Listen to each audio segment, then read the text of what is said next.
James Kaufman, World News Report today, December 8th, 2024.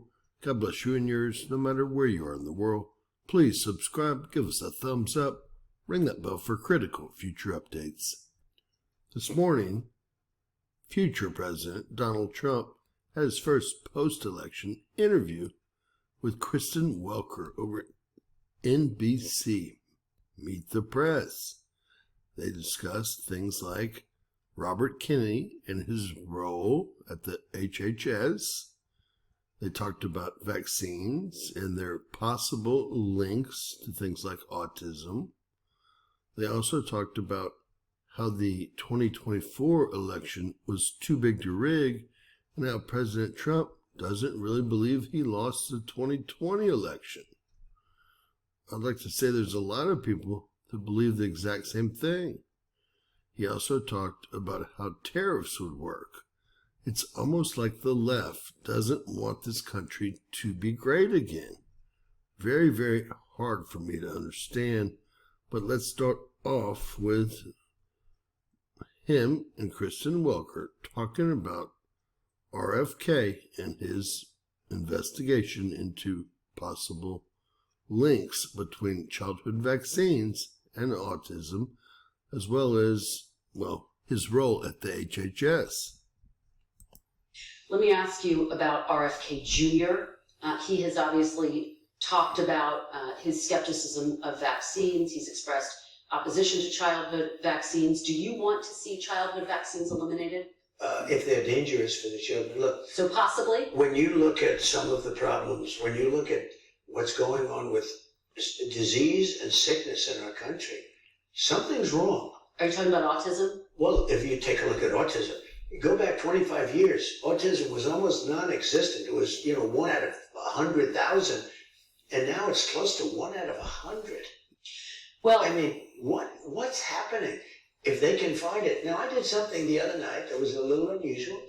At Mar-a-Lago, I called the drug companies, the top drug companies, and I called RFK Jr. and Dr. Oz and some of his people.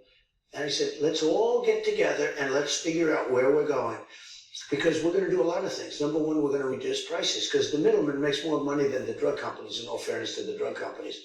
There's a middleman that nobody even knows who they are. And you look at our drug prices, they're much higher than the prices for the same medicine, for the same stuff. So we met, and we met for a long time, and we talked about pricing, and we talked about vaccines, in terms of what happens. We talked about pesticides. We talked about everything. And I think a lot of good things are going to come from him. And he's not going to upset any system. He's not going to upset this. He's not looking to, to reinvent the wheel totally. But when you look at the numbers, we really don't have a very healthy country. So, going back 25 years, studies show that there is no link between vaccines and autism. And yet it sounds like you are open to the possibility of him looking at I'm open to getting rid of anything. them. I think somebody has to find out. If you go back 25 years ago, you had very little autism. Now you have it. Well, they say because they're better at identifying it. 1 in 100,000, and now it's 1 in 100. That's a pretty bad number. Childhood vaccines? I mean, something is going on. I don't know if it's vaccines. Maybe it's chlorine in the water, right? People are looking at a lot of different things. Childhood vaccines. I want them to look at everything. Everything. So childhood vaccines have prevented about 4 million deaths around the world every year. I think that's great. I'm all for it. I think it's great. Hey, look, I'm not against vaccines. The polio vaccine is the greatest thing. If somebody told me to get rid of the polio vaccine, they're going to have to work real hard to convince me. I think certain vaccines are incredible. But maybe some aren't. And if they aren't, we have to find out. But when you talk about autism, because it was brought up, and you look at the amount we have today versus 20 or 25 years ago, it's pretty scary. Well, again, scientists say that's because they've gotten better at identifying it, and there's no link in studies. But the drug companies are going to be working with RFK Jr., and he's been an interesting guy to me. I've watched him for 25 years, and he's been an interesting. It's strange how the left won't even, consider investigating something. all Trump wants to do here is investigate whether there's any link to fluorine in the water, to vaccines, to something causing all the autism in the children, period. But obviously, Miss Welker is not on board. They want everything to stay status quo their way. It sounds like a depopulation agenda to me. Here it gets a little more fun even, and she wants Trump to admit that he lost the 2020 election, although he refuses to do so. And she says, well, if they stole the 2020 election, why didn't they not steal the 2024 election? Because they had more power and they were in power at the time. And I think he gave the best answer. It was too big to rig, although they did try to do just that. Now, Trump also discusses how tariffs will play a role in making America first and great again. Sir, I don't have to tell you this because you've talked about it. It comes at a time when the country is deeply divided. And now you're going to be leading this country for the next 4 years. For the sake of unifying this country, will you concede the 2020 election and turn the page on that chapter? No. No, why would I do that? But let me just say, when you say the country is deeply divided, I'm not the president.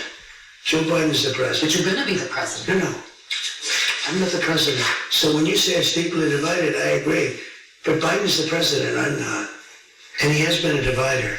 And you know where he divided it more than anything else, and it probably backfired on him? I think definitely is weaponization. When he weaponized the Justice Department and he went after his political opponent, he went after his political opponent violently because he knew he couldn't beat him. And I think it really was a bad thing. And it really divided our country. Sir, Democrats have control of the White House now. They didn't in 2020. If they are going around stealing elections, when you say Democrats have control now of the White House, yeah. So why didn't they steal this election? Since they have more power now. Because I think it was too big to rig. So you won't. Too big to rig. To the people who say that you're now directing your Justice Department to investigate 2020, and they want to move on. I'm very careful. Pam is going to be great. Precious resource. By the way, is that what you want them to do? Just so you know, I have the right to do that, but I'm not interested in that. Oh, you're not going to do that. I'm not interested. Okay. I have the absolute right. I'm the chief law enforcement officer. You do know that. I'm the president. But I'm not interested in that. You know what I'm interested in? Drilling and getting prices down and stopping people from pouring into our border that come from prisons and. So she tried to get him to take the bait on going back to investigate the 2020 election. He's not interested in that. He's interested in fixing the country, looking forward, looking positive. Let's hope that everything works out and we can keep him alive long enough to get something done around here, considering how slimy the swamp is. God bless you guys. Share, subscribe, and always remember, anything's possible in the bizarro world.